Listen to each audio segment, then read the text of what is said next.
ሰላም ጤና ይስጥልኝ ውድ ተመልካቾቻችንና አድማጮቻችን የዛሬ እንግዳችን አባ መሐ ኢየሱስ ናቸው። አባ መሐ ኢየሱስን ለማታውቋቸው በኋላ ከጥያቄውና እርሳቸው ከሚሰጡት መልስ ማንነታቸውን ትረዳላችሁ ብለን ተስፋ እናደርጋለን። በአገር ቤት የሚገኘው የኢትዮጵያ ኦርቶዶክስ ቤተክርስቲያን ሲኖዶስ በውጭ ከሚገኘው ሲኖዶስ ጋር ያደርግ የነበረውን ድርድር ማቋረጡን ይሄንን ተከትሎ አዲስ ጳጳስ ለመሾም እንቅስቃሴ መጀመሩን በይፋ አስታውቋል። በእነዚህና በተዛማጅ ጥያቄዎች ዙሪያ ላይ ከአባ መሐ ኢየሱስ ጋር ቆይታ እናደርጋለን። አባ መሐ ኢየሱስ በቅድሚያ ጥያቄ ለመመለስ ፈቃደኛ በመሆኑ ከልብ አመሰግናለሁ። በአገር ቤት የሚገኘው የኢትዮጵያ ኦርቶዶክስ ቤተክርስቲያን ሲኖዶስ በውጭ ከሚገኘው ሲኖዶስ ጋር የሚያደርገውን ድርድር ማቋረጡን ድርድሩንም መቋረጡን ተከትሎ አዲስ ጳጳስ ለመሾም እንቅስቃሴ መጀመሩን ማስታወቁ እንግዲህ ሰምተናል። እርሶም እንደተከታተሉት ተስፋ አድርጋለሁ። በአጠቃላይ ድርድሩ ስለተቋረጠበት አሁን ደግሞ አዲስ ጳጳስ ለመሾም ስለሚደረገው እንቅስቃሴ እርሶ ያለው አስተያየት ምንድነው? በፊት ቀንጨብጨብ አድርጌ የነገርኩህን እንድታስታውስልኝ እፈልጋለሁ ወንድም ፋሲል። ያው ምንድነው የኢትዮጵያ ሕዝብ አንድ ችግር አለበት ብያለሁ ካስታወስ። ያ ችግር ምንድነው? የኢትዮጵያ የአገሬ ሕዝብ እውነትን ይወዳል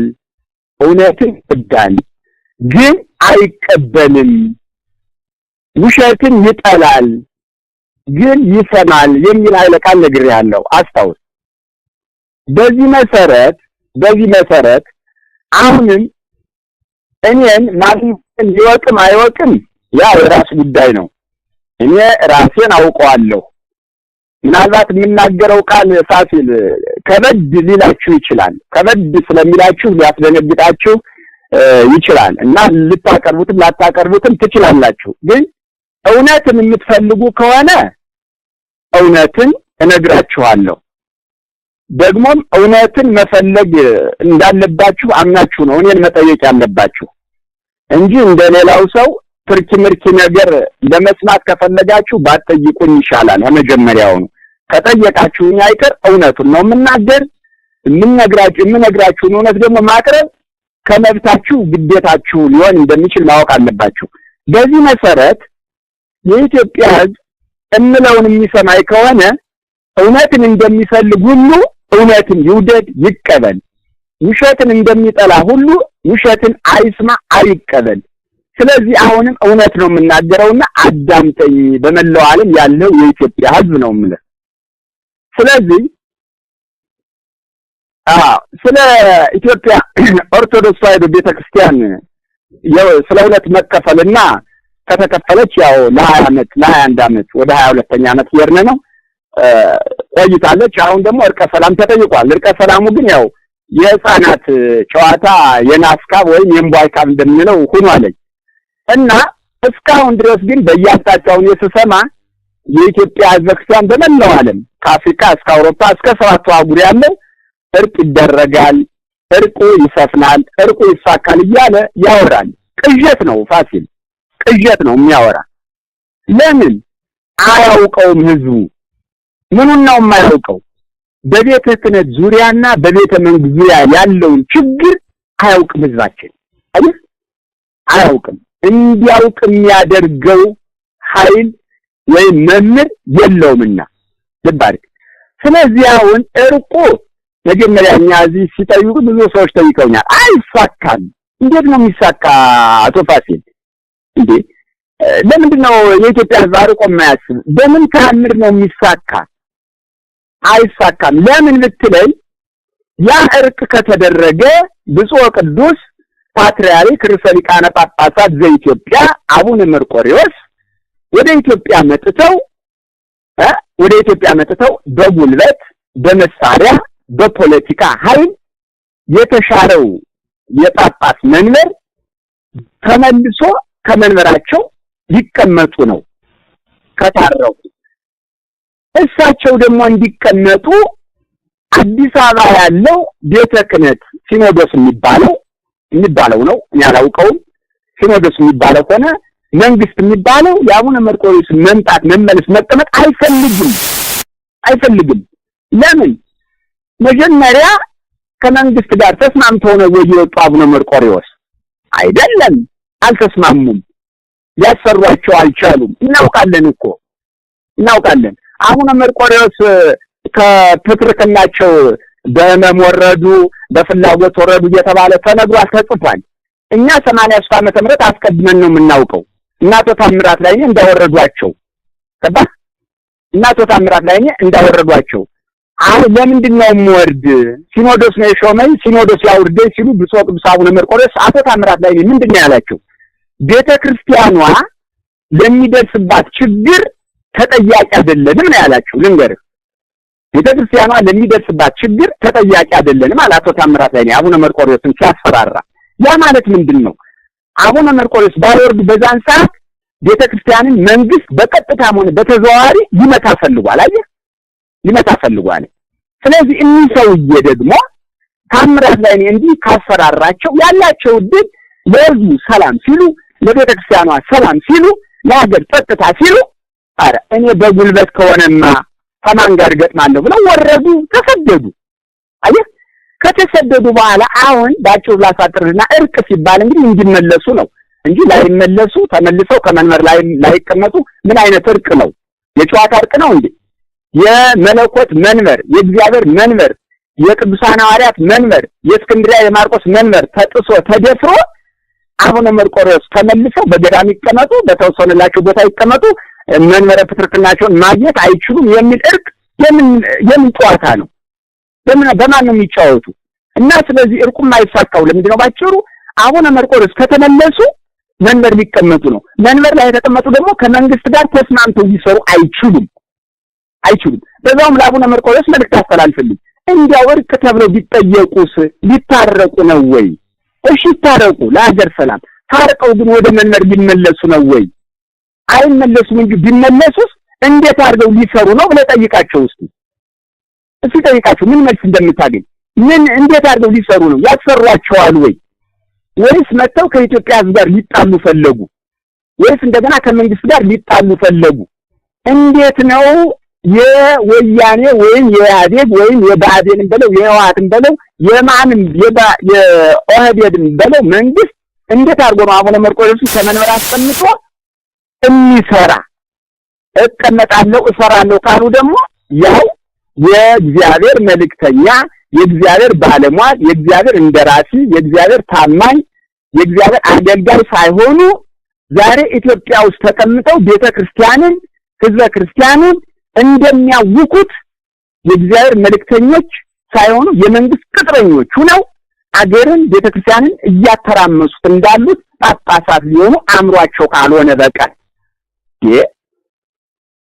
እንደው እኔ ይቅርታ አድርጉልኝ ፋሲል ባትይቁኝ ይሻለኛል። ለምን እኔ ስለ ሀገር፣ ስለ ቤተክርስቲያን፣ ስለ ህዝብ፣ ስለ ነጻነት፣ ስለ አንድነት፣ ስለ ታሪክ፣ ስለ ሰንደቅ ዓላማ ህመምተኛ ነኝ። ያመኛል። አይምሮ ሊስት ጨርቀን የለድ ምንም አልቀረኝም። ገብቶሃል? ከቀሚሴ ከቆቤ ከምነናዬ በላይ የዚች ሀገር የዚች ሰንደቅ ዓላማ የዚች ቤተክርስቲያን የዚህ ህዝብ ኩሩ ህዝብ ታሪክ አይምሮ ልቦናዬ ነክቶት በጭንቀት ያለው ወንድማችሁ ነኝ፣ ልጃችሁ ነኝ።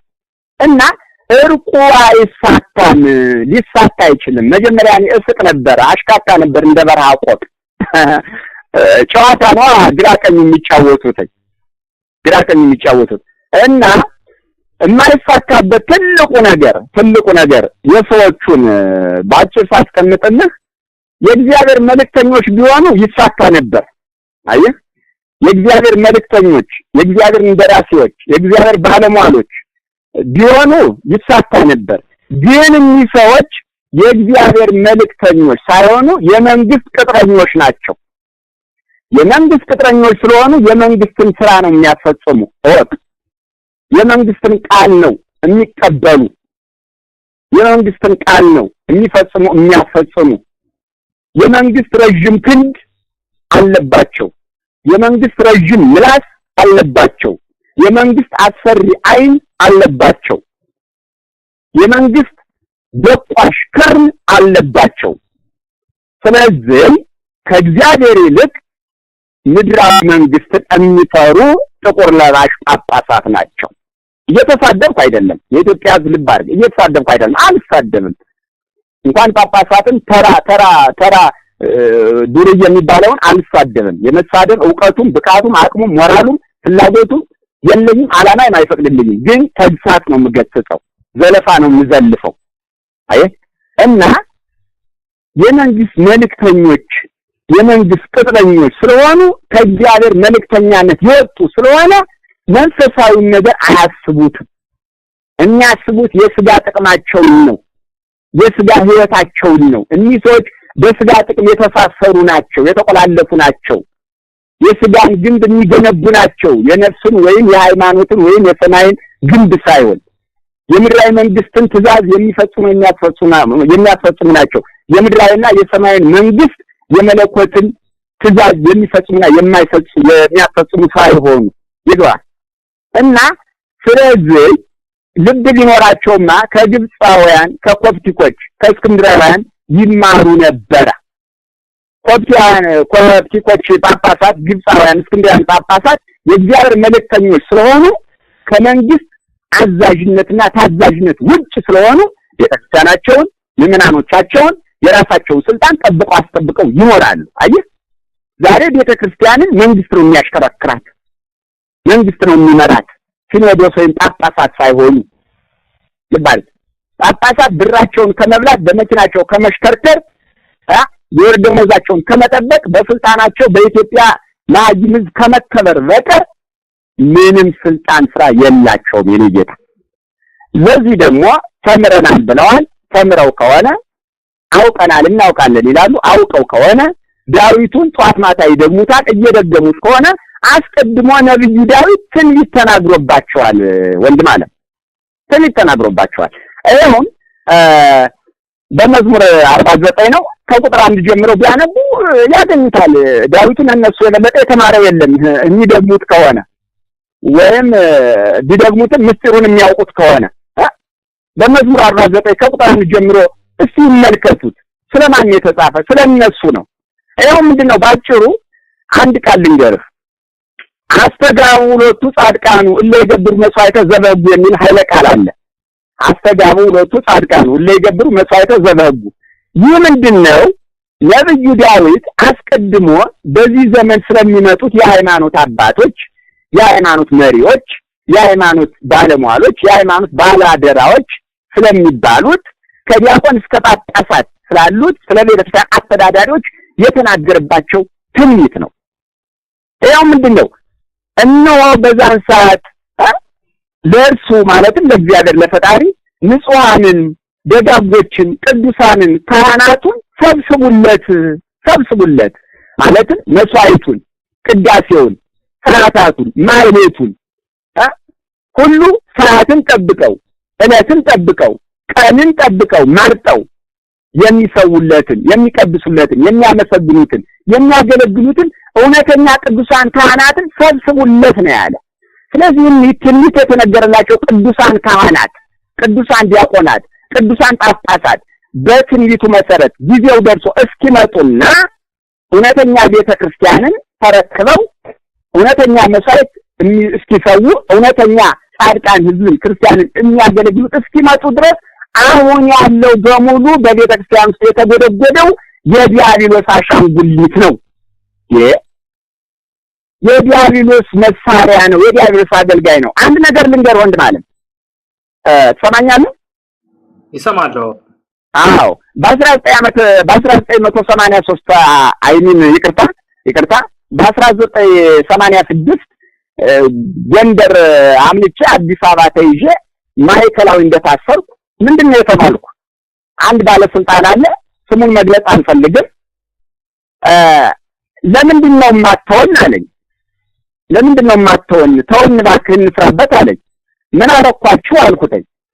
እንዲህ የምትበጠብጠን አለኝ። እኔ አልበጠበጥኩም፣ ሰላም መስራች ነኝ እንጂ አልበጠበጥኩም፣ ሰላም ሰባኪ እንጂ አልበጠበጥኩም አልኩት። በጠበጥከን ምን አድርጌ?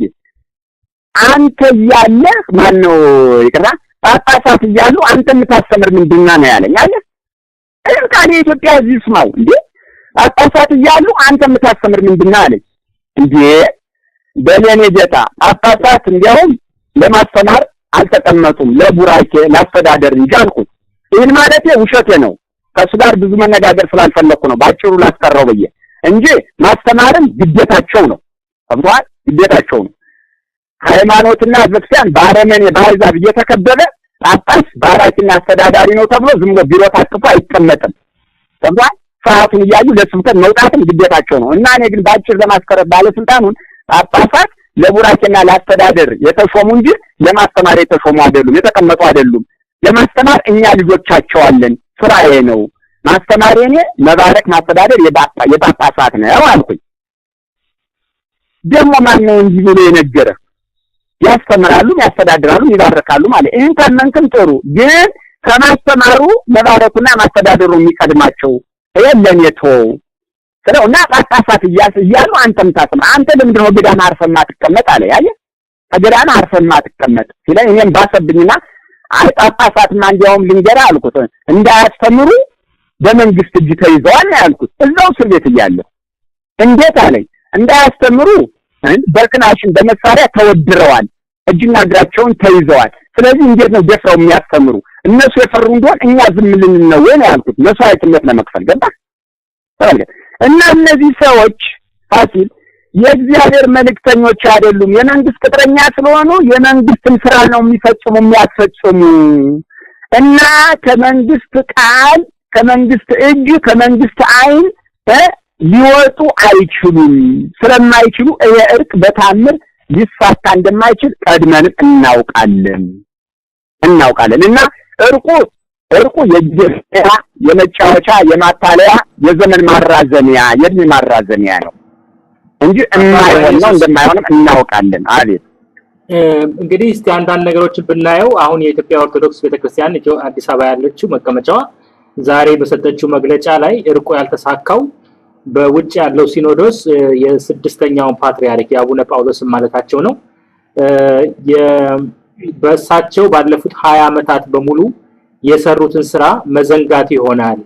ምክንያቱም አራተኛው ፓትርያርክ አሁን ተመልሰው የሚመጡ ከሆነ ወደ ስልጣን ማለት አቡነ መርቆሬዎስ ነው የድሮውን አቡነ ጳውሎስ የሰሩትን ታሪክ ሁሉ የሚያበላሽ እንደሌሉ የሚያደርግ ነው። በፊትም የአቡነ ጳውሎስ አመጣጥ ህገወጥ ነው የሚል መልእክት የሚያስተላልፍ ነው። ስለዚህ ይሄን አንቀበለውም፣ በገዳም አርፈው መቀመጥ ይችላሉ የሚል አይነት መልእክት ነው ያስተላለፉት።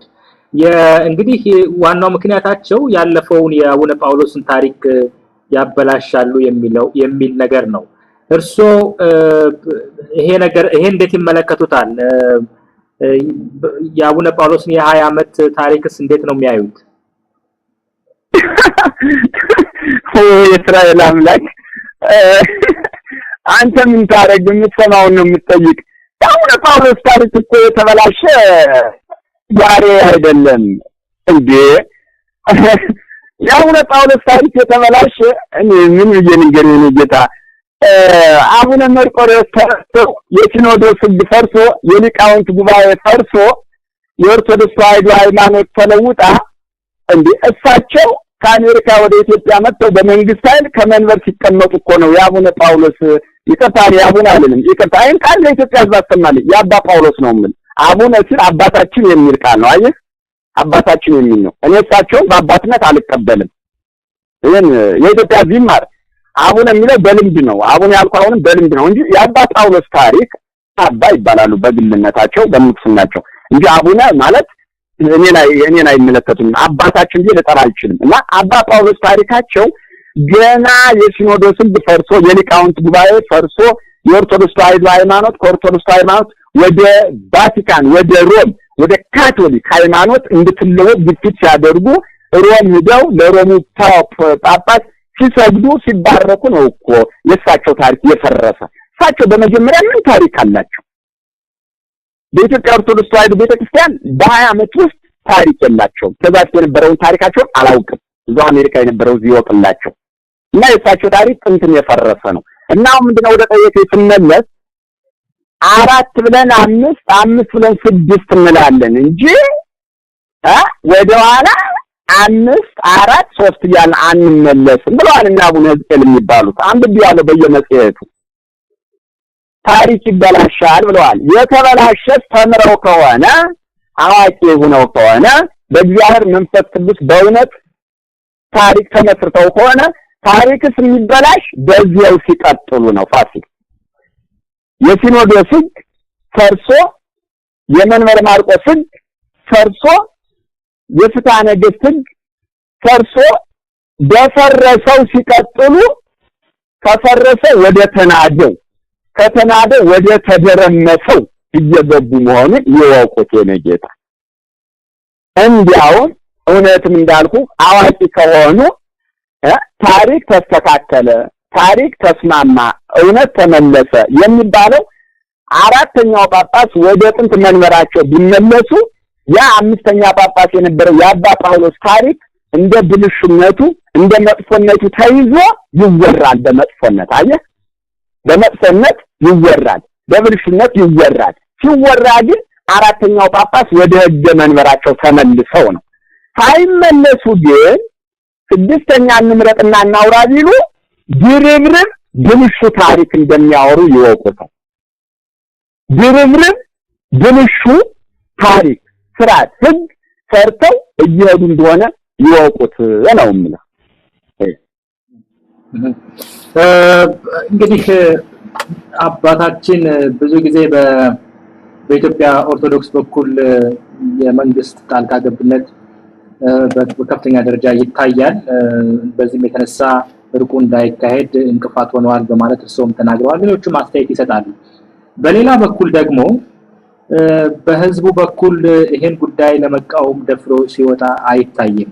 ለምሳሌ የሙስሊሞችን ጉዳይ በመናይበት ጊዜ ሙስሊሙ መንግስት በጉዳያችን ጣልቃ ገባ ብሎ ላለፈው 1 ዓመት እየታገለ የሚገኝበት ሁኔታ አለ። በኢትዮጵያ ኦርቶዶክስ አማኞች በኩል ይሄ ጉዳይ አይታይም። ለምን ይመስሎታል? በጣም ጥሩ ጥያቄ ነው። እንግዲህ ነው የኢትዮጵያ ህዝብ የሚሰማ ከሆነ ጥያቄው ብቻ ይበቃው ነበር።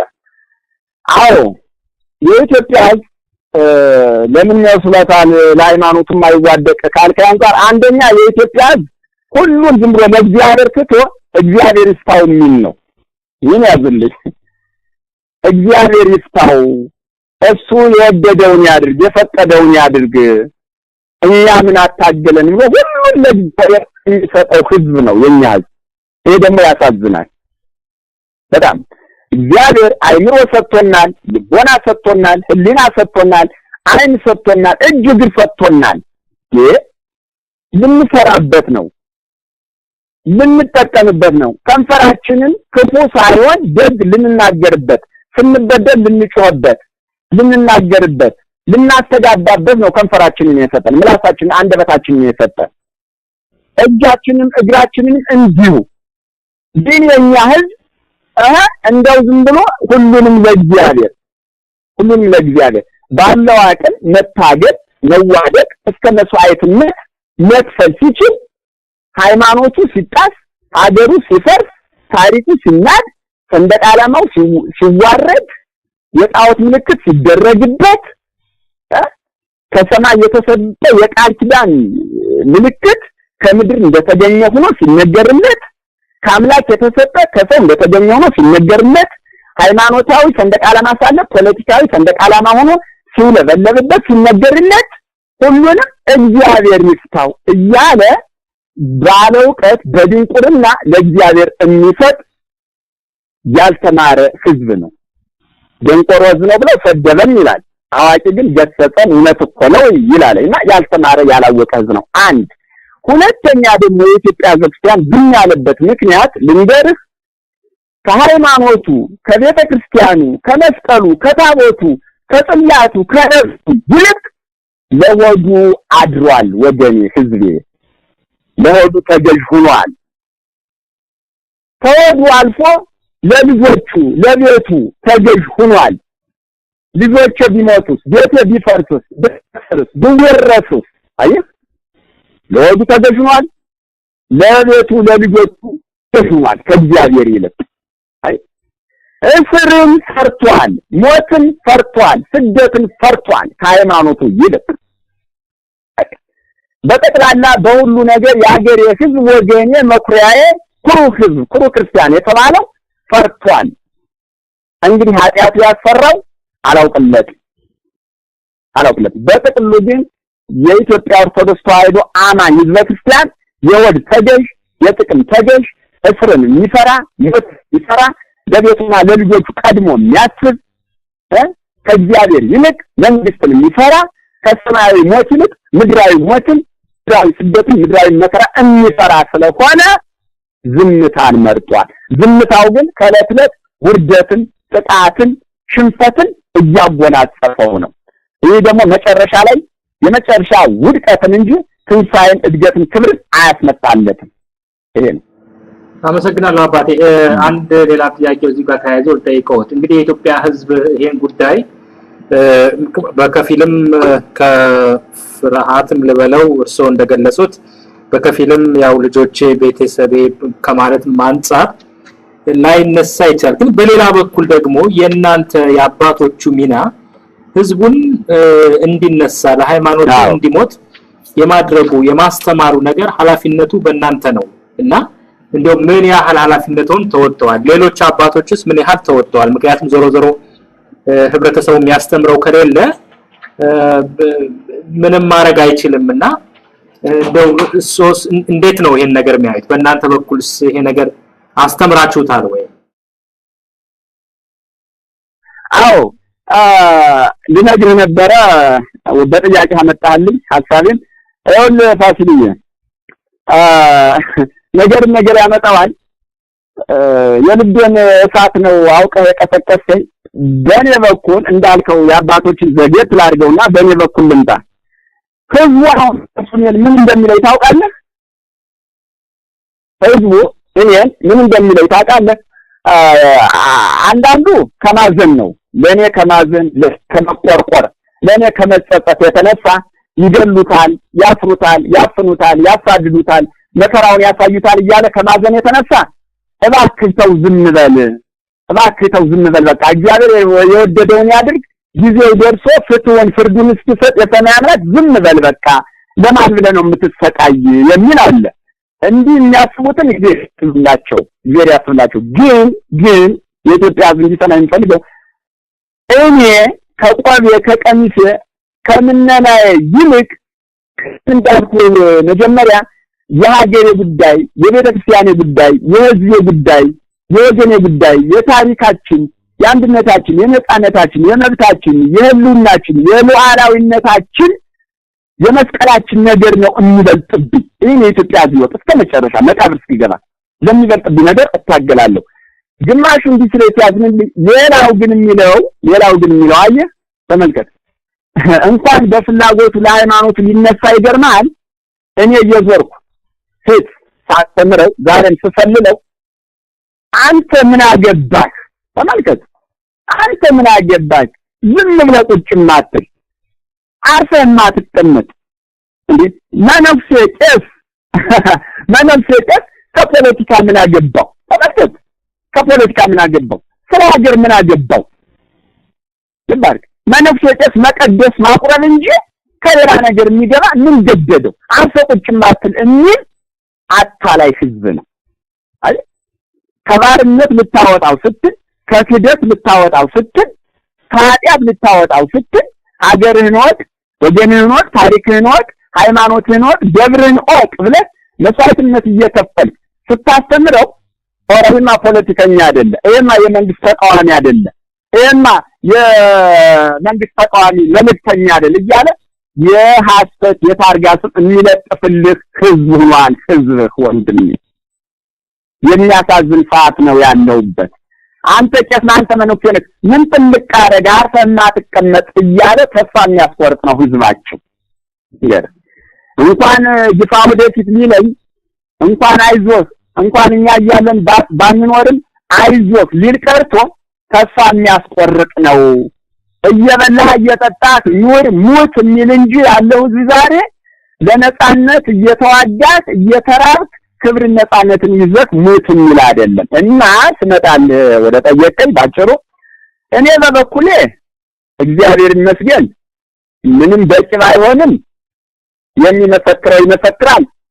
ባለኝ አቅም በሕፃንነት እድሜ መስዋዕትነት ከፍያለሁ ለኢትዮጵያ ለኦርቶዶክስ ተዋሕዶ ቤተክርስቲያን መስዋዕትነት ከፍያለሁ። በቂ ባይሆንም በሕፃንነቴ መስዋዕትነት ከፍያለሁ። ከ12 ዓመት እስር ቤት ከእስር ቤት በፊት በስብከት ከዛም በኋላ በ12 ዓመት በእስር ቤት መስዋዕትነትን ለሀገሬ ለኢትዮጵያ ለሰንደቅ ዓላማዬ ለኦርቶዶክስ ተዋሕዶ ቤተክርስቲያኔ ለታሪኬ መስዋዕትነት በትንሹ በትንሹ ቢሆንም ከፍያለሁ። የሰማ ሰምቷል ድኗል፣ ያልሰማም አልሰማም ጠፍቷል። ይሄ ነው እና የራሴን ተወጥቻለሁ በጥቂቱም ቢሆን።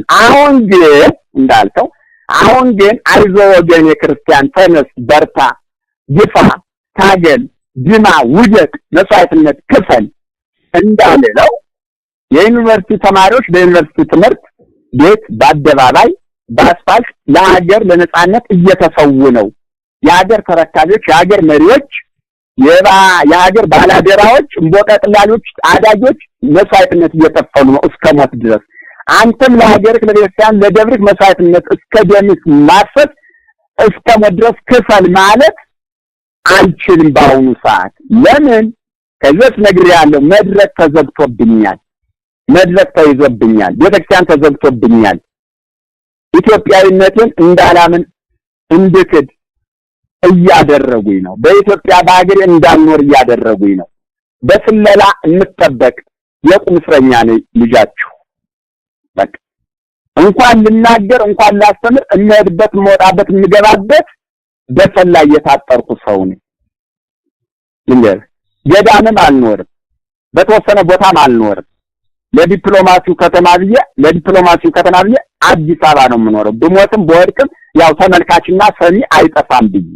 ስለዚህ አሁን እንኳን ላስተምር ልመሰክር ለመናገርም አፌ የተዘጋ፣ ለመራመድ እግሬ የታሰረ፣ ለመዳሰስ እጄ የታሰረ፣ ለማየት አይኔ የተሸፈነ ዜጋችሁ ነኝ። ሁሉ ነገር ተዘግቶብኛል። እኔ አሁን ከኢትዮጵያ ሕዝበ ክርስቲያን ጋር እንዳልገናኝ፣ ከኢትዮጵያ ሕዝበ ክርስቲያን ጋር እንዲገናኙ መድረኩ ክፍት የሆነላቸው ከዲያቆን እስከ ጳጳሳት በየቤተክርስቲያኑ ተሰብስበው አሉ። እነሱ መክፈል፣ ህዝቡን መቀስቀስ፣ መስዋዕትነት መክፈል ነበረባቸው። ግን ቅድም እንዳልኩ የመንግስት ቅጥረኞች ናቸው እንጂ የእግዚአብሔር መልእክተኞች ስላልሆኑ ህዝቡም እየጠፋ ነው፣ እነሱም ራሳቸው እየጠፉ ነው። ቤተክርስቲያኗም እየጠፋች ናት። እንግዲህ የእስራኤል አምላክ ለእስራኤል እንደሆነ እስከ ዘላለም የኢትዮጵያ አምላክ ደግሞ ለኢትዮጵያውያን ይሁናቸው ነው የሚለኝ ጌታ። እንደው እስቲ በዋልድባ ጉዳይ ላይ እንደው ልምጣና በርግጥ ከዛ በፊት ይሄን ጥያቄ ልቆየው ለሁለተኛ ጊዜ ላቆየውና በእርሶ የግል ጉዳይ ላይ ቀደም ብሎ ያነሱት ነገር አለ። 12 ዓመት ታስረው እንደነበረ እናውቃለን። በመንገድ ተነስቶ በነበረ ጊዜ እንደው እስቲ ከዛን ጊዜ በኋላ ያደጉ ወጣቶች ብዙ አሉ። ታሪኩን በደንብ በዛን ጊዜ ልጅ የነበሩ አሁን ወጣቶች የሆኑ ያን ታሪክ ሊያስታውሱ የማይችሉ ሰዎች ይኖራሉና በጊዜው የተፈጠረውን ነገር ከዛ በኋላ በእርሶ ላይ የደረሰውን እና አሁን ያሉበት ሁኔታ ነግረውኛል። በአጠቃላይ በደህንነት የተዋከቡ ነው። እንደው እስቲ ከተፈጠረው ከዛ ከጎንደሩ አደባባይ ኢየሱስ ጀምሮ እርሶ ከተፈቱበት ሁኔታ የነበረውን ታሪክ እንደው ያጫውቱ። እንደው እስቲ በዋልድባ ጉዳይ ላይ እንደው ልምጣና በርግጥ ከዛ በፊት ይሄን ጥያቄ ልቆየው ለሁለተኛ ጊዜ ላቆየውና በእርሶ የግል ጉዳይ ላይ ቀደም ብሎ ያነሱት ነገር አለ። 12 ዓመት ታስረው እንደነበረ እናውቃለን። በዛን ጊዜ ልጅ የነበሩ አሁን ወጣቶች የሆኑ ያን ታሪክ ሊያስታውሱ የማይችሉ ሰዎች ይኖራሉና በጊዜው የተፈጠረውን ነገር ከዛ በኋላ በእርሶ ላይ የደረሰውን እና አሁን ያሉበት ሁኔታ ነግረውኛል። በአጠቃላይ በደህንነት የተዋከቡ ነው። እንደው እስቲ ከተፈጠረው ከዛ ከጎንደሩ አደባባይ ኢየሱስ ጀምሮ እርሶ ከተፈቱበት ሁኔታ የነበረውን ታሪክ እንደው ያጫውቱ። እንደው ሰማይ ሳይጠበቅ ይቀራል ብለህ ነው ፋሲል? ሰማይና ምድር ይጠብቁኛል። ይገርማል። እንደው ላነጻጽር ብዬ ነው። ይቅርታ። የስሩ ነገር ባጭሩ በ12 ዓመት በእስር ቤት ስኖር ይልታ ከእስር ቤቱ በፊት ባጭሩ ጦርነቱ የተነሳው እንደው ባጭሩ መንግስትን ገልባጭ አስመስሎ ሰላም አደፍራሽ አስመስሎ ጦርነት ቀስቃሽ ህዝብና መንግስትን አጋጭ አስመስሎ ቢያሰራብኝም ከዛ ሁሉ ወንጀል ግን ወንድማችሁ ዜጋችሁ ፍጹም 100% ንጹህ እንደሆነ አይደለም የኢትዮጵያ ራሱ መንግስት ያውቀዋል። ግን የሀገራችን መንግስት በባህሪው ብዙ ችግር አለበት። ከብዙ ችግሩ አንዱና ትልቁ ዋነኛው ህዝብ ሲሰበሰብ አይወድም። በህዝብ የሚታወቅ ሐዋርያ አይወድም። ለሱ የማይገዛ እሱን የማያመልክ ግለሰብም ሆነ ማህበረሰብ አይወድም። ከዛ አንፃር እንግዲህ ያው እኔ የጎንደርን ህዝብ ሳስተምር እኔ በስፒከር አልጠራሁትም፣ ወረቀት ለጥፌ አልጠራሁትም፣ የእስራኤል አምላክ እግዚአብሔር ጠራው በመንፈስ ቅዱስ 60-70-80 ሺህ ህዝብ ተጠራቀመ። ሳስተምር ፈራ። ፍርሃቱ ምንድነው? አማየስ የአማራ መንግስት ሊያመጣ ነው። አማየስ የሚኒልክን መንግስት ሊመልስ ነው። አማየሱስ የጎንደርን ህዝብ ሊያሳምጽ ነው። አማየሱስ የጎንደርን ህዝብ አሳምጾ ሁመራን ሊያስመልስ ነው። ጸገዴ ወልቃይትን ሊያስመልስ ነው። ጸለምትን ሊያስመልስ ነው። ተባረክ። ህወሓትን ሊያስገለብጥ ነው። አቡነ መርቆሬዎስን ሊያስመልስ ነው። ጳውሎስን ሊያስሽር ነው። ከወንበር ሊያስነሳ ነው።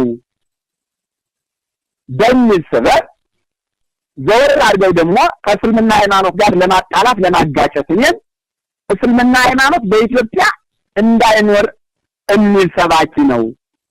እንደገና የፕሮቴስታንት የካቶሊክ ሃይማኖት በኢትዮጵያ እንዳይኖር ይውጡ ብሎ የሚያውጅ ሰባኪ ነው ብለው ነገር ጠነጠኑ። መጡብኝ። እጅ ስጣሉ። ለምንድነው እጅ መስጠት? እግዚአብሔር ይመስገን ከሀገሬ እጅ መስጠት አላገኘሁትም። የቴዎድሮስ ዘር መሆኑን ይወቁት። እጅ አልሰጥም። አሁን እጅ ስጣሉ። ለምንድነው መስጠት? ወንጀለኛ አይደለሁም። አልሰጥማል። የጎንደር ህዝብ አላሰጣላቸው። ያው የደደቢትንም ጦር የሻቢያንም ጦር በጊዜው ጊዜ ሳይጣሉ ማለት ነው። ያን ጊዜ ሻቢያና ወያኔ ሳይጣሉ የሻቢያንም የደደቢትንም ጦር አምጥተው ጎንደርን በአራት ማዕዘን ወረሯት። ጦርነት ከፈቱ። ሰላማዊ ህዝብ ደበደቡ። የ70 ዓመት ሽማግሌ በቅዱስ ኢየሱስ ቤተክርስቲያን አረተው ይኮ የእግዚአብሔር መመለኪያ ቤተክርስቲያን ነው መጸለያ ነው ሲሏቸው በጥይት ነው በጀርባቸው ለቀቁባቸው። የ70 ዓመት ሽማግሌ የ7 ዓመት ህፃን አባዬ እያለ በጃን ተከል ዋርካ ላይ ሲወጥ የሚመቱት ጀግና ሲያጡ ህፃኑን በጥይት አረር ቆሙት። እንደዛ እያደረጉ መቼም የጣሉትን ጥለዋል። አንድ 13 ሰሙቶብናል ለኛ ወገን። ከነሱ ያው ስንት እንደሞተ ባላቅም እኔን ለመያዝ ጎንደርን ደበደቡ፣ ደፈሩ። አልያዙኝም፣ እጅ አልሰጠውም። እኔን ባለመያዛቸውም ተናደዋል። እኔን ቢይዙኝ አንገቴን ቆርጠው እንዳጤ ዮሐንስ በጎንደር ከተማ ሊያዞሩኝና በጎንደር ሊስቁ ሊሳለቁ ነበር። ግን ያው የእስራኤል አምላክ የሰራውን ስራ ሰራ። የጎንደር ህዝብ የሰራውን ስራ ሰራ እና ባጭሩ የጎንደር ጦርነት እንደነገርኩ በመንግስት የሐሰት ምክንያት የተደረገ እንጂ በአማየስና በጎንደር ህዝብ ወይም በአማየስና በእስላሞች ወይም በአማየስና በፕሮቴስታንት ተከታዮች ምክንያት የተከፈተ ጦርነት አይደለም። መንግስት ነው ራሱ ነገር ቀስቃሽ፣ ነገር አንዳች፣ ነገር አጠቃጣይ፣ ነገር ፈጻሚ ጀማሪ እሱ ነው። ይሄ ሲሆን ያው ብዙ ወጣቶች ታሰሩ፣ ብዙ ወጣቶች ሞቱ፣ ብዙ ወጣቶች ተሰደዱ፣ ብዙ ወጣቶች በመከራ አሳለፉ። እግዚአብሔር ይመስገን። ከዛ በኋላ ይህ ከሆነ በኋላ የዚህ ነገር ምዝጋልና ባጭሩ እኔ አዲስ አበባ እጅ ሰጠው። እጅ ስሰጥ ሲሽሎከለኩ ያዝነው ብሎ በማስ ሚዲያው ለፈፈ። ማስ ሚዲያው የነሱ ነው። ከነሱ በቀር የሚቀርብበት የለም። ከነሱ አንደበት በቀር የሚናገርበት አንደበት የለም። የታወቀ ነው። ያዙኝ፣ ይዘው እስር ቤት ከተቱኝ። እስር ቤት ከተቱ በኋላ እንግዲህ ከአዲስ አበባ ወደ ባህር ዳር ከ3 ወር በኋላ ወሰዱ። ባጭሩ በጦር መኮንኖቻቸው አጃቢነት ከባህር ዳር ወደ ጎንደር በጦር መኮንኖቻቸውና በፖሊስ ሰራዊት አጅበው እጣነፍሴን ወሰዱኝ። በጨለማ ጎንደር ከተቱኝ። ሰው እንዳይ አንድ የጎንደር ሰው እንዳይ በተጠንቀቅ ነው፣ በጥብቅ ያው ፍራቻ ነበር።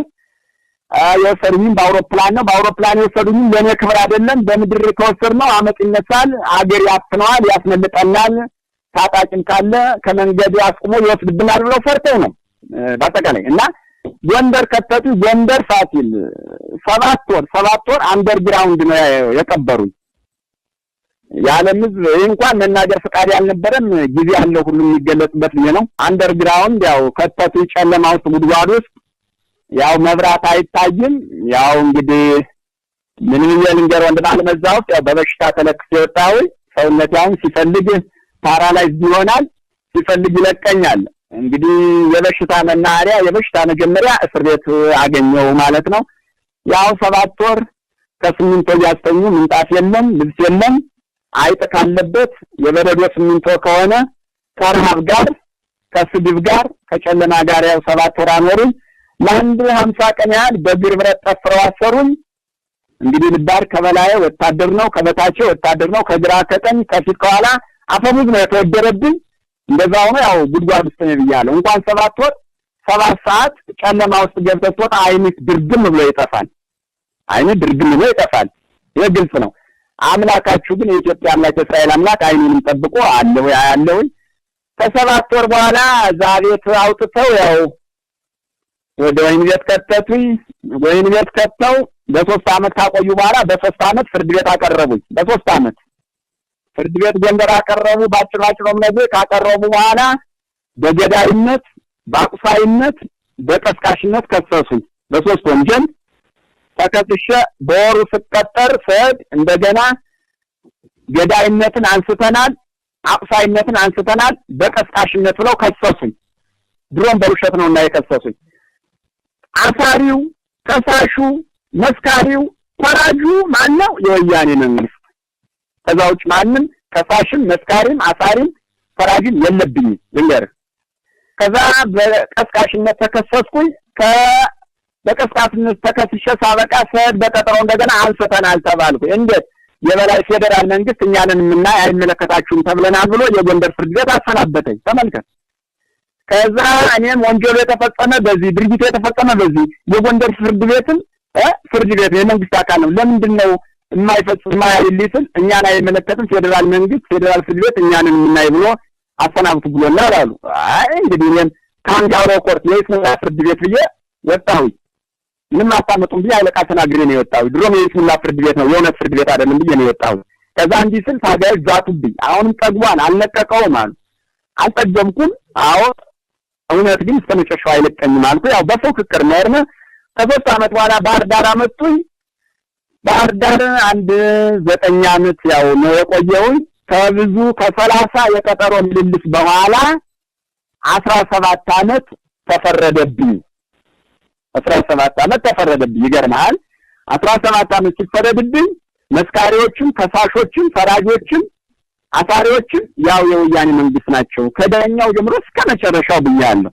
ይገርማል አቶ ፋሲል። ባህር ዳር ጠቅላይ ፍርድ ቤት ልቅረብ እንጂ ጠቅላይ ፍርድ ቤት ከጎንደር ተነሽ ባህር ዳር ጠቅላይ ፍርድ ቤት ያያል ተብሎ ጠቅላይ ፍርድ ቤት ልቅረብ እንጂ ጠቅላይ ፍርድ ቤት ተላለስ ራሱ ከባህር ዳር ወይን ቤት ይገርማል። የባህር ዳር ጠቅላይ ፍርድ ቤት አዲስ አበባ ላለው ፌደራል ፍርድ ቤት እየደወለ በስልክ ነበር የሚነጋገር። ገባ በስልክ እንዴት ላድርግ የናባማየስ ነገር እንዴት ላድርግ እያለ የባህር ዳር ጠቅላይ ፍርድ ቤት አዲስ አበባ ላለው ፌደራል ፍርድ ቤት ይደውላል። አየህ ወደ መመለስ ዜና ወደ በላይ አካል ማለት ነው ይደውላል። ከአዲስ አበባ ነው መመሪያ የሚሰጠው። ቅጠር እንዲበል እንዲያርግ እንጂ የባህር ዳር ጠቅላይ ፍርድ ቤት በዛን ሰዓት ስለኔ አይመለከተውም ራሱ። አየህ ግን አውቀው ለፖለቲካ የአማራው ጠቅላይ ፍርድ ቤት ፈረደበት፣ ተመላለሰ፣ ተከራከረ፣ ፈረደበት ሊያስብሉ ባህር ዳር አስቀምጠው ለባህር ዳር ጠቅላይ ፍርድ ቤት ጠቅላይ ፍርድ ቤት ማስፈቻ አልመጣለ ወደ ወይኔ ከጠቅላይ ፍርድ ቤት ከጠቅላይ ፍርድ ቤት ወደ ወይኔ ማስፈቻ አልመጣለ። ለወይኔ ሳመለክት ማስፈቻ አልመጣም ተባልኩ። ለምንድነው የማይላክልኝ ብዬ ወደ ጠቅላይ ፍርድ ቤት ስልክ ደግሞ ወይን ቤቱ ማስረጃውን አላከልን ማለት ልባር አላከልን ይሉኛል። አልሞት ባይ ተጋዳይኝ ስከታተል 11 ዓመት ከ4 ወር የታሰርክበትን ማስረጃ አምጣ የሚል ሆነ ከወይን ቤት 11 ዓመት ከ4 ወር የታሰርክበትን ማስረጃ አምጣ ተባልኩኝ። አይ ጊዜው ስለመድረሱ እሺ ብዬ የታሰርኩበትን ለመሰብሰብ አዲስ አበባ 3 ወር ያህል ታስሬያለሁ። ይገርማል። ኢትዮጵያ አዲስ አበባ 3 ወር ያህል የታሰርኩበትን ላስመጣ ስልክ መዝገብ መርምረን በዚህ ስም የታሰረ እስረኛ የለብንም አናውቅም ብለው ካዱ።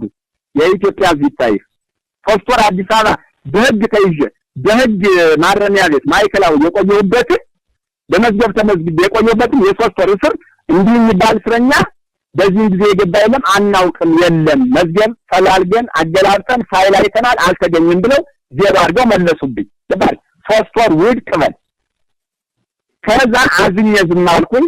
7 ወር ጎንደር አንደርግራውንድ የቆየሁበት ነበር እንዳልኩ ጉድጓድ ውስጥ ያን 7 ወር ስቆይ በጦር ሰራዊት እየተጠበቅኩ ነው የቆየው።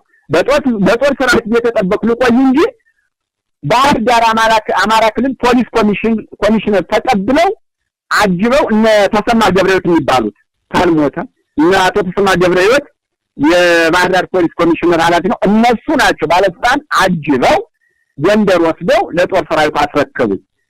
ጎንደር አንደርግራውንድ እያለ 2 ቀን ሙሉ ከአፄ ኃይለ ሥላሴ ዘመነ መንግስት ጀምረው እስከ ደርግ ዘመነ መንግስት እስከ ወያኔ ዘመነ መንግስት ያሉ የነበሩ መርማሪዎች 2 መርማሪዎች መረመሩ። 2 ቀን አንደርግራውንድ መጥተው መርምረው ወስደው ቃሌን እስከነመለስ ዜናዊ መለስ ዜናዊ ራሱ አይቶታል። ቃሌን ለመርማሪ ሰጠውትን ቃሌን እና ያን ያየበትን ቃል እስከመለስ ዜናዊ ቃሌን ያደረሱበትን የ7 ወር እስር ቤትን አናውቅም እንዲህ አይነት እስረኛ ለ7 ወር በዚህ ቦታ መታሰሩን አናውቅም ማስረጃ የለም ብለው የ7 ወር ውድቅ አደረጉብኝ። ዝባርክ የኢትዮጵያ ነገሩ ምንድነው አልኩኝ። ግራ ገባኝ። ይገርማል።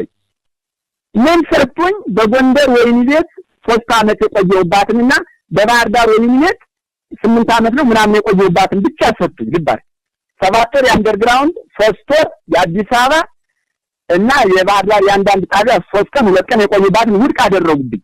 ነገሩን ስከታተል እግዚአብሔር ይመስገን ጥሩ አይጥልም። ከራሱ ከአማራው ክልላዊ መንግስት ባለስልጣናት እየሾለኩ መጡ። እየሾለኩ መጡና እዛው እስር ቤት እኔን አያውቁኝም እኔም አላውቃቸውም። ግን አሁንም የእስራኤል አምላክ የኢትዮጵያ አምላክ ይደግፋቸው እግዚአብሔር ይስጣቸው። አላውቃቸውም ስማቸውን መልካቸውን አላውቃቸውም። ግን ለሀገር ተቆርቋሪ ለህዝብ ተቆርቋሪ ለእውነት ተቆርቋሪ አንዳንድ አሉና ምንም ለእንጀራ ብለው ቢገቡ አሁንም ለእንጀራ ብለው ገብተው ሀገርን ተማበላሸት ቢወጡ ይሻላቸዋል። ይውጡ ነው የምለው ከሰሙኝ ቃል ኋላ እንዳይጎዱ እየመጡ አማ ኢየሱስ እንዳይወጣ የፌደራል መንግስትን የአማራው ክልል መንግስትን ወስኖበታል። ሞራሉ እንዳይነካ ህሊናው እንዳይጎዳ ንገሩት እያሉ ለአንዳንድ ሰዎች ሾክ ብለው ሄደዋል። አየህ ባህር ዳር ውስጥ ትልልቅ ባለስልጣን እዛ ከአማራው ፓርላማ ምናምን ያሉ ማለት ነው እንዳይወጣ ከፌደራልም ከአማራው ክልል መንግስትም ተወስኖበታል። የተወሰነበትም 97 ምርጫው ሳይሆን የፖለቲካ እስረኞች ከሆኑት ውስጥ ሲመረመር በቅድሚያ የሚወጣ አማ ኢየሱስ ነው። ስለዚህ አማ ኢየሱስ እንዳይወጣ ተወስኖበታል እና አዲስ ለገሰ ሳሉ ማለት ነው። አዲስ ለገሰ ገና ከባህር ዳር ወደ አዲስ አበባ ሳይመጣ ይባርክ እና እንዳይወጣ ተወስኖበታል። የተወሰነበትም አማ ኢየሱስ ከወጣ ቅንጅቶች እሱን ይዘው ያስመቱናል። አየህ በዚህም ቅንጅት ምናምን የሚባለው ይወቀው ራሱን እና የፌደራል መንግስትን የአማራው ክልል መንግስትን ቅንጅቶች አማ ኢየሱስን ይዘው ያስመቱናል። አገር ውስጥ ያለው ቅንጅት ምንም አያመጣም። በሙሉ ተቃዋሚ ምንም አያመጣም። አውሮፓ ያለው ተቃዋሚ ምንም አያመጣም። አማ ኢየሱስ ከወጣ ግን እሱን ይዘው ያስመቱናል።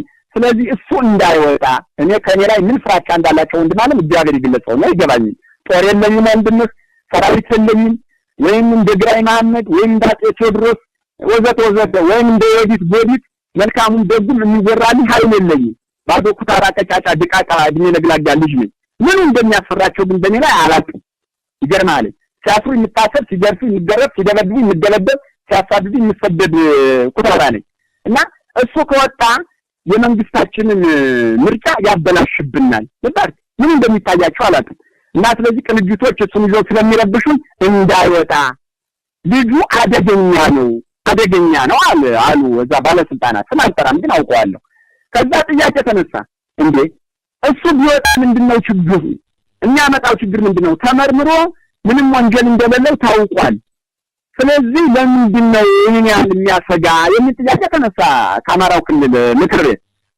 ምንድነው ያለው ባለስልጣናት? ልጁ አይታመንም፣ አደገኛ ነው። አውሮፓ አሜሪካ ያለው ኢህአዴግ ይውደም እያለ ቀኝ እጁን የሚያወጣው ተቃዋሚ በሙሉ ያማሃ ኢየሱስ ወገን ነው፣ ያማሃ ኢየሱስ አጫፋሪ ነው። ስለዚህ 97 ሳይወጣ አማሃ ኢየሱስ መውጣት የለበትም ብሎ ተወሰነ። ከዛ ሲወሰን አሁንም ጠያቂዎች እዛው እሺ ጊዜውን ሲጨርስ እንዴት ነው ማስቀረት የሚቻለው? አየህ ጊዜውን ሲጨርስ ማዘግየት የሚቻለው በምን ምክንያት ነው የሚል ጥያቄ ሲነሳ ምንድነው ያለው ባለስልጣናት? ለሱ ችግር የለም ነው ያለው። አየህ ለሱ ችግር የለም የኛ ውሳኔ ነው አሉ። በቃ የ7 ወር አንደርግራውንድ የነበርኩበት አዲስ አበባ 3 ወር የነበርኩበት ሌላ ቦታም በጥቃቅን ቀናት የነበርኩበት ማስረጃው እንዳይሰጥ ከበላይ አካል ተወስኗል። አየህ ለምን 97 ግንቦት እስኪያልፍ ነው የምትጠበቅ? አየህ ተመልከት የኢትዮጵያ ሕዝብ ይወጥ 1 አመት ከምናምን በእነመለስ ዜናዊ ትእዛዝ በእናዲሱ ለገሰ ትእዛዝ ከፍርድ ውጭ ታስሬያለሁ። ያለም እዚህ ይፋረደ ያለም ዛና አምላክ ጀር ይፋረደ እና ሲያረጋግጥና እንዳይፈታ ስለተወሰነበት ወራሉ ህሊናው እንዳይጎዳ አጽናንቶ አረጋግጥ የሚል ኢንፎርሜሽን ታድም ሰው ታረደረሰ። እግዚአብሔር ይመስገን ኋላ ነው የተረጋጋው መላው ጠፍቶ። ፍርድ ቤት ግን ተጀመርኩ አላቋርጠም ብዬ አውቄ ምስጢሩ ለማግኘት እስከ ፍርድ ቤት ፍርድ ቤት ምንድነው ያለ? ከአቅማችን በላይ ነው። የባህር ዳር ጠቅላይ ፍርድ ቤት እኛ ከአቅማችን በላይ ነው፣ ምንም ማድረግ አንችልም ነው ያሉ። ልንገርህ ምንም ማድረግ አንችልም ከአቅማችን በላይ ነው ብለው ነው ያሰናበቱ። እና ከረጅም ባጭሩ ከሞላ ጎደል ይሄ ሲሆን ሌላው እስር ቤት እያለው እርቅ ነገርም ተልቆብኝ ነበር። እርቅ ነገር ተልቆብኛል። ልባርግ እቺን ብነግርህ ፈቃደኛ ነኝ። እዛው የመንግስት ባለስልጣን የሚሆን ነው ሊወጣ መውጫዬ ሲደርስ እርቅ ነገር ተጠየቁ። ታረቅ አሉኝ። ከማን ጋር ነው የምታረቅ? ተጣላችሁ ጋር። እኔ ተጣላሁት የለኝም፣ የተጣላይ ካለ መጥቶ ይታረቀኝ አልኩኝ። ሲባል ሲያፋጥጡኝ ሲያስጨንቁኝ በሉ እንግዲህ አሳልኳቸው እውነት ይውጣ እርቅ መስረት ካላችሁ በማስ ሚዲያ እንደወነጀላችሁኝ በማስ ሚዲያ ወንበዴ፣ አታላይ፣ አጭበርባሪ፣ ሰላም አደፍራሽ፣ መንግስት ገልባጭ፣ ህዝብ አተራማሽ፣ አስመሳይ ብላችሁ ለኢትዮጵያ በማስ ሚዲያ እንደወነጀላችሁኝ ከእስር ቤት ወጥቼ በማስ ሚዲያ እንታረቅ የሚል ጥያቄ አቀረብኩኝ። ትባርክ በማስ ሚዲያ እንታረቅ ስል ሳትወጣ አሉኝ። አየህ ሳልወጣ እርቁን የፈለጋችሁበት ምክንያት ለምንድን ነው? ወጥቼ እንዳንታረቅ የሰጋችሁበት ምክንያት ምንድነው አልኩኝ። ሳትወጣ እርቁን የፈለግንበት ምክንያት አሉ ከወጣ ሳንታረቅ ከወጣ ድንገት ችግር እንዳይፈጠር ረብሽ እንዳይነሳ ብለን ነው አለ ያ ባለስልጣን። ልባርክ እንዴ ለምን ረብሽ ነው የሚነሳ? ለምን ችግር ነው የሚፈጠር? ድሮም ችግር የፈጠራችሁ ረብሽ ያነሳችሁ እናንተ ናችሁ እንጂ እኮ እኔ አይደለሁም። ስለዚህ አይነሳም፣ አይፈጠርም በእኔ ጣሉት አልኩኝ። ሳትወጣ እንታረቅ የለም እኔ ደግሞ ወጥቼ ነው አንድ ሁለተኛ ደግሞ ስንታረቅም እንዲሁ ዝም ብለን አንታረቅም አልኩኝ። ካሳ ፈልጋለሁ አልኳቸው። ልባርክ ይሄ መሰረታዊ ጥያቄ ነው ጠየቀኝ። መሰረታዊ መልስ ነው የሚመልስልኝ። ድንገት ልሞትም ስለምችል አፍኜ ነው እንዳለድ ብዬ ነው። እና ካሳ ፈልጋለሁ አልኳቸው። የምን ካሳ ነው? አንደኛ ጎንደር ላይ ለጠፋው ህይወት ካሳ። ልባርክ ጎንደር ላይ ለጠፋው ህይወት ካሳ ፈልጋለሁ። ጥፋቱ የመንግስት ነው አይደለም። ጎንደር ላይ በሃይማኖት ስም ህይወታቸው ለጠፋ ይቀርና አልኩኝ የአዲስ አበባ ዩኒቨርሲቲ ተማሪዎች ለሀገርም ለህዝብም ለነጻነትም ሲሉ ደማቸውን አፍስሰው በመስዋዕትነት አልፈዋልና እንደ ተማሪነቴ፣ እንደ ኢትዮጵያዊነቴ፣ እንደ ዜግነቴ፣ እንደ ልጅነቴ፣ እንደ ወገናዊነቴ የአዲስ አበባ ዩኒቨርሲቲ ተማሪዎችም ካሳ ጠይቃለሁ። እንደ ኢትዮጵያዊነቴ፣ እንደ ዜግነቴ፣ እንደ ተማሪነቴ እከሳለሁ። መንግስትን ካሳ ጠይቃለሁ ሲል ያ ባለስልጣን አንገቱን ደፋ። እንደ መሳቁን አለ። ገርሞት ነው ድፍረቴ። ስለዚህ ይህ ሁሉ ከተፈጸመ እንታረቅ። ሶስተኛ ከታረቅነ መንግስት ጥፋቱን ይወቅ፣ ጥፋቱን አውቆና አምኖ ለኢትዮጵያ የራሱን አጥፊነት ይንገርና ራሱ ይቅርታ ይጠይቅ ይታረቅ። 3 4ኛ መንግስት ከእንግዲህ በሃይማኖት ጣልቃ ገብነት እየገባ ደምን ከማፈስ እንዲማረሰው ኢህአዴግ አይወድም። የተማረሰው ኢህአዴግ አይፈልግም። የተማረሰው ኢህአዴግ በከተማ በትምህርት ቤት እንዲቀመጡ አይፈልግም። በገጠር እንዲቀመጡ ከከተማ ወጥተው እንዲሰደዱ ነው የሚፈልግ እና በዚህ መሰረት እኔ አልተማርኩም፣ ግን እንደተማርኩ አይቶን እኔ ምንም ነገር የለኝም፣ ግን ሁሉ ነገር እንዳለኝ አይቶን ጨርቄን አስጥሎ ለመስደድ አይምሮን አስቶ ለመጣል ያላደረገው ነገር የለም። የኢትዮጵያ ቢቻል በጥይት የሚመታበትን መንገድ ቢቻል እስር ቤት ችግር ረብሽ ተነስቶ ዳግም ፍርድ የሚፈረድብኝን መንገድ ቢቻል የምታመምበትን መንገድ ቢቻል እንቀውስበትን መንገድ ፈልጎ ነበር። 12 ዓመት አላገኘብኝም። የኢትዮጵያ አምላክ በሰላም አወጣይ። ከዛ ውጭ ግን በእስር ቤት ያየሁት ፍዳ ይሄ ነው ብዬ አሁን አልዘረዝርም። ሌላ ጊዜ ተጽፎ የሚወጣ ነው። አመሰግናለሁ አባ መሐየሱስ። ጥያቄዎችን እያጠቃለልኩ ነው። በዋልድባ ጉዳይ ላይ ብዙ ቅሬታዎች እየተነሱ ነው። የስኳር ፕሮጀክቱ ገዳሙን እንደሚጎዳው እየተነገረ ነውና እርሱ እንደው ይሄን አካባቢ ይከታተሉታል ብዬ ገምታለሁ። እንደው ስለ ዋልድባ አጠቃላይ ፕሮጀክት እና እንቅስቃሴውን በተመለከተ የእርሱ አረዳድ ምን ይመስላል? ስለ ዋልድባ ጉዳይ ወንድም አለም አየብትን ቀንጨብ አድርጌልህ ነበር። አሁን ብዙ ጊዜ ወደ ሰሜን ጎንደር እሄዳለሁ። ወደ ሰሜን ጎንደር ስሄድ አጀት ለዛ አላቀረብከውም እንጂ የካቲት 18 የዛሬ ዓመት ማለት ነው በ2004 ዓመተ ምህረት የካቲት 18 ሰሜን ጎንደር ገጠር ላይ በባለስልጣናት ትዕዛዝ ፖሊሶች መጥተው ገጠር ቤተክርስቲያን ይዘው ነበር። ይኸው ምንድነው መሳሪያ ጭኗል፣ መሳሪያ ታጥቋል፣ የሰሜን ጎንደርን የወገራን ህዝብ ያስታጥቅ ነው፣ ወደ ዋልድባ ያዘምት ነው ተብዬ በጥርጥር ተይዤ ያው ሲመረመር በገበሬ ማህበር በታጣቂው በፖሊሶችም ሲመረመር ምንም ነገር እንደሌለብኝ አይተው እግዚአብሔር ይመስገን እየርሳቸው ያው ለቀውኛል። ግን እስከዚህ ድረስ እንዴት እንደሚከታተሉኝ ያውቀና ቢሆን ለምሳሌ ባለፈው ስለኔ ትንሽ መልእክት ተላልፏል። የኢትዮጵያ ህዝብ ሰምቶታል። እግዚአብሔር ይመስገን የተላለፈው መልእክት እኔም ሰምቼዋለሁ፣ አይቼዋለሁ። ግልጽ ነገር ነው፣ እውነት ነገር ነው፣ ጥሩ ነገር ነው። እንዲያውም ከተናገርኩት ውስጥ ጠቅላላ ቀንቶ እሩቡንም አላቀረባችሁትም። ከባድ እንደነበረ አውቃለሁ። ያን ሁሉ ግን ትታችሁታል። ያን ብታቀርቡት ምን ሊወጣቸው እንደነበር አላውቅም። የሃይማኖት አባቶችን ማንነት ስላጋለጥኩኝና ስለተላለፈ እየዞሩ በተለይ ጎንደር ለሚያውቁ ሰዎች እየዞሩ አሁንም አላረፈም እረፍ በሉት ለኢሳት ቃሉን ሰጥቶ ቀስቀሳ ያደረገው አሁንም አላረፈም ተውበላቸው የሚሉ አሉ አዘንባዮች። እኔ አላረፈም ያሳርፍ ነበር ለካ 12 ዓመት ያሰሩ ይማክስ ንገራቸው።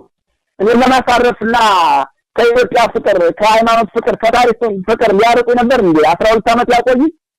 ዘራዬ መጥተው አፌን ዘግቼ ጅናግሬን አስሬ አንገቴን ገፍቼ ኢትዮጵያ ደናውን ኢትዮጵያን ደናውን ኦርቶዶክስ ደናውን ከእንግዲህ በቃኝ የሀገር የሃይማኖት የህዝብ ማንነት በቃኝ እንጂ አንገቴን ገፍቼ እንድቀመጥ ነበር መሰል ያሰሩ በእነሱ ቤት ተሳስተዋል።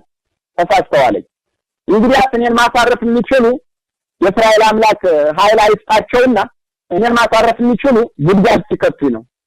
ከዛ ውጭ ግን ማረፍ አይችሉም። እኔን ማላሳረፋቸው ከሆነ ማረፍ አይችሉም።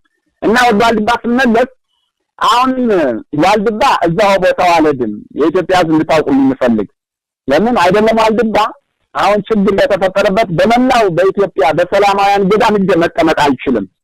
ለምን ገዳሙ በሙሉ በስለላ የታጠረ ነው። መናኝ ሳይሆን ቆብና ቀሚስ ለብሶ ካድሬ የተንሰራፋበት ካድሬ የሰፈነበት የሞላበት ነው በአጠቃላይ። እና ከዛ አንፃር እኔ በየትም ገዳም መቀመጥ አልችልም። በሩቅ ምን እንዳልከው ከታተላለሁ እና ስከታተለው ምንድነው የነገታ እንግዲህ ልቦና ካላቸው ይስሙና ይቀበሉ። ካለዛ ለምንድን ነው የምትቀሰቅስ ብሎ አሁን ማሰርም መደብደብን መተኮስም ይችላሉ። ችግር የለም። እና ዋልድባ ገዳም እርግጥ ነው ትንቢት አለው፣ ንግርት አለው። ከዚህ በፊት ከአንድ ሁለቴ ያው ተፈትኗል። ሞቶ አልፏል። አሁን ሶስተኛውና የመጨረሻው ነው። ይህ ሶስተኛውና የመጨረሻው ነው። እንግዲህ እኛም በተስፋ እየጠበቅነው ነው። ባጭሩ አሁን የሚሞት መነኩሴ ይሞታል፣ እንግዲህ ይሰየፋል፣ እዛው የሚሰደድ ይሰደዳል፣ የሚታሰር ይታሰራል። ለወዱ ተገዝቶ እነሱን ይመስላል። ይብላኝ መጨረሻው በምድር በሰማይም ይብላኝለት እንጂ የሚሞት ይሞታል፣ የሚታሰር ይታሰራል፣ የሚሰደድ ይሰደዳል። ለነሱ የሚያድር ያድራል፣ በምድርም በሰማይም ይብላኝለት እንጂ መጨረሻው ማለት ነው። ይሁን እንጂ እነሱ ቢረብሹ ለትንሽ ቀን ነው። የኢትዮጵያ ሕዝብ አድምጠኝ፣ ለትንሽ ቀን ገዳሙን ያስቸግራሉ። ንግርት ነውና ትንቢት ነውና፣ ግን የሚፈጽሙት ነገር አይደለም። ከሰሙ ይስሙ። ከእስራኤል አምላክ ጋር ከመድኃኔዓለም ጋር ነው የገጠሙ የተጣሉ። ሳያልቁ እግዚአብሔር በሚያጠፋው መዓት ሳያጠፋቸው እጃቸውን ይመልሱ፣ ንብረታቸውን ይመልሱ፣ አርፈው ይቀመጡ። አገር ሞልቷል፣ ሜዳ ሞልቷል። ደቡብ ይግቡ፣ ወሎ ዋድላ ደላንታ ይግቡ፣ ፎገራ ይግቡ። የሚያለሙ ከሆነ ዋልድባን ይተው። መቃብራቸው እንዳይሆን፣ መጨረሻቸው ማብቂያቸው ፍጻሜያቸው እንዳይሆን ይተው። ከዛ ውጭ ገዳሙ ይደፈራል። ንግርት ነው፣ ትንቢት ነው፣ ይፈጸም ዘንድ ግድ ነው። ያ ተጀምሮ ይቋረጣል እንጂ የሚፈጸም ነገር የለም። እና ግን ያ ቢሆንም ግን ጥሉ ህዝብ እንዳያልቅ ይጠንቀቁ። አሁን ገበሬው አዝመራውን ጨርሷል፣ አጭዷል፣ ወቅቷል፣ ተቷል። ስለዚህ ገበሬው መነሳቱ አይቀርም። ተቆጥቷል፣ እየተቆጣ ነው፣ ተቆጥቷልም። ባላባቱ መነሳቱ አይቀርም። ያ ከሆነ ደግሞ ቀስ በቀስ ወደ ወገራ፣ ወደ ጃናሞራ፣ ወደ ደብረ ታቦር፣ ወደ ጋይንት፣ ወደ ደንቢያ ይዛወር ነው፣ ይዛመታል። ይህ ነገር ይዛመታል። እና እንግዲህ ሀገር እንመራለን፣ ህዝብ እናስተዳድራለን፣ መብት ነፃነት እናስከብራለን፣ ሰላምን እንመሰረታለን ካሉ በሰላም እንገዛለን፣ እድሜያችን ይርዘም ካሉ እጃቸውን ከዋልድባ ቢያወጡ ቢመልሱ ደስ ይለኛል። አይ ጊዜያችን አብቅቷል፣ ጠፍተን እናጥፋ፣ አልቀን እንጨርስ ብለው ከሆነ ወይም ጥሩ ይቀጥሉ። ጨው ለራስ ጣፍጥ ነው። ከዛዎች ካለዛ ወደ ውስጥ ተረገጣለ ነው። ራሳቸው ይወጡ። ግን ለኢትዮጵያ መነኮሳት አደራ የምትሉልኝ ለወዳጅ ትገዙ፣ ለቆባችሁ፣ ለቀሚሳችሁ፣ ለመስከራችሁ፣ ለነፍሳችሁ፣ ለክርስቶስ ለቀራንዮ አክሊል ተገዝታችሁ ገዳማችሁን አስከብሩ። አትከፋፈሉ። ተው። አንዱ ለነፍሱ፣ አንዱ ለስጋው፣ አንዱ ለሰማይ፣ አንዱ ለምድር፣ አንዱ ለክርስቶስ፣ አንዱ ለምድራዊ መንግስት፣ አንዱ ለሞት፣ አንዱ ለጽድቅ አይገዛ። ተው። ክብራችሁ በሰማይም በምድርም አይጥፋ፣ በሰውም በእግዚአብሔርም አይዋረድ። መንግስት ያልፋል፣ ታሪክና አገር ህዝብ ግን አያልፍም። ተጠንቀቁ። እዛው ዋልድባ ሆናችሁ መነኮሳትን የምታስደበድቡ፣ የምታሳስሩ፣ የምታሰድዱ ጥገኛ፣ ቅጥረኛ፣ አስመሳይ መነኮሳት ወደ መንግስት የምትወጉ እረፉ። በእስራኤል አምላክ በመድኃኔዓለም ስም ማጸናችኋለሁ። በኢትዮጵያ ሕዝብ አምላክ ማጸናችኋለሁ። እረፉ። ተው። ሃይማኖታችንን አታስረክሱ። መነኮሳት ወገኖቻችን አታስደብድቡ። ታሪክ አታበላሹ። በልልኝ። ይህ ይመስላል። አመሰግናለሁ አባ ማህየስ። እንግዲህ ጥያቄዎችን ጨርሻለሁ። በመጨረሻ እንደው ምናልባት በጥያቄዎቼ ውስጥ ያላነሳሁትና በዚህ ወቅት ቢነሳ ጥሩ ነው ብለው የሚያስተላልፉት መልእክት ካለ እንደው ማንሳት የሚፈልጉትም ሀሳብ ካለ እድሉን ልስጥዎትና ቃለ ምልልሳችን በዚሁ አጠቃላለሁ። በነገራችን ላይ ከዚህ በፊት ያደረኩትን ቃለ ምልልስ ያላወጣሁት እርሶ ገብቶኛል ያው ከርሶ ጋር ተያዘ ነውና እንዲረዱልኝ ይፈልጋለሁ። ይሄኛው ግን ሙሉን እናስተላልፈዋለን እና እንግዲህ በመጨረሻ ላይ ግን መልእክቶን እንዲያስተላልፉ ነው እድልም ሰጠዎት። ምናልባት ያላነሳዋቸውም ነገሮች ካሉ ሊዳስሱ ይችላል። አይ ብዙ ያልተነሳለኝም ብዙ ምነግራለሁ። ግን አሁን ያልተነሳውን አንተ ያላነሳውንም እኔ የምነግርህንም ብተው ይሻላል። የስልክ ወሬ ስለዚህ ለጆሮም ጥሩ አይደለም። ባጭሩ ግን የዋልድባን መነኮሳት አደራ ጽኑ ብዬ ነው በሩቅ መልእክት ማስተላለፍ። ላስተላልፍ የምፈልገው መጨረሻ ቪዲዮ ወደ ቤተ ክህነት ነው። ወደ ቤተ ክህነት የኢትዮጵያ ኦርቶዶክስ ተዋሕዶ ሃይማኖት ጳጳሳት ነን ብላችሁ ኢትዮጵያ ውስጥ የተቀመጣችሁ አባቶች የኢትዮጵያ ኦርቶዶክስ ተዋሕዶ ሃይማኖት አባቶች ነን፣ መሪዎች ነን፣ የመንጋው እረኞች ነን፣ የቤተክርስቲያን ጠባቂዎች ነን፣ የክርስቶስ መልእክተኞች ነን ብላችሁ የተቀመጣችሁ አባቶች እባካችሁ የኢትዮጵያን ሕዝብና ኢትዮጵያን እንዲሁም ሃይማኖቷን ኦርቶዶክስ ተዋሕዶን እንዲሁም ፈጣሪያችሁን ክርስቶስን ሿሚያችሁን ክርስቶስን አስባችሁ የስጋ ጥቅም ይዟችሁ ለስጋ ጥቅም ስትሉ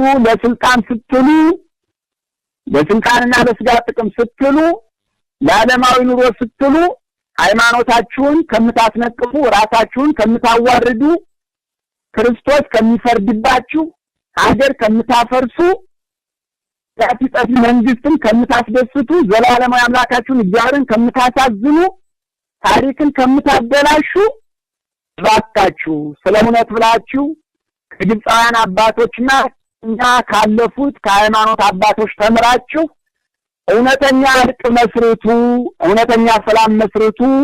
ሀገር ይረፍ፣ ሀገር ይልበል፣ ሀገር ይደሰት። አረንጋው ስለ ኢትዮጵያ አምላክ እባካችሁ ተው ብለህ እንደው ለአባቶች ብቻ ይሄን እንድታስተላልፍልኝ ነው። እኔ ሌላ ምንም የምናገረው ብዙ አለ፣ ያመኛል ብያለሁ። ቅድም ስለሚያምን ይቅርብኝ። ብዙ ኃይለ ቃል እናገራለሁ ከተናገርኩ ወንድ ማለት። ምክንያቱም አሁን ሀገር እየተበላሸች ያለ በእኛ በሃይማኖት አባቶች ነው። እንግዲህ እውነት ልንገራችሁ፣ እንዲህ ብላችሁ ባመጻችሁ ከቀጠላችሁ በልልኝ፣ እንዲህ ብላችሁ ባመጻችሁ ከቀጠላችሁ ገና የተሾማችሁት ጵጵስና ራሱ ይመረምራል በልልኝ፣ ንገርልኝ። የተሾማችሁት ጵጵስና በ20 ዓመት ውስጥ በኢትዮጵያ ኦርቶዶክስ ተዋሕዶ ቤተክርስቲያን ውስጥ ተቀምጣ